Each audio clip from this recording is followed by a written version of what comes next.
پیپی الاغه بهش میگن عنبرالنسا. میدونم الان میخوایم مسخره کنیم، یکی از پرچالشترین روش های طب سنتی هستش. الان فصل بهاره، سر کسایی که الان الاغ ماده دارن خودشون میدونن خیلی شلوغه.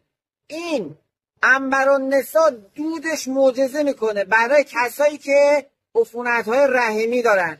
دودشو اگر به صورت واژینال وارد بکنن خونریزی رو بند میاره. اونایی که عادات ماهیانه دردناکی دارن، خونریزی‌های شدید دارن، خونریزی رو بند میاره.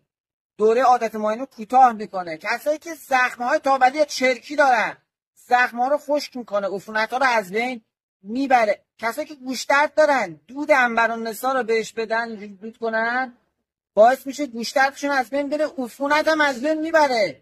کسایی که مشکل سینوزیت دارن، سینوزیت‌های قدیمی دارن، همش سردرد دارن، سردرد کهنه دارن، سرماخوردگی دارن، خلط پشت حلق، آنفولانزا دارن، دودش بر اینها معجزه است. یکی از قدیمی ترین روش های طب سنتی هزاران ساله است در طب قدیمی ما.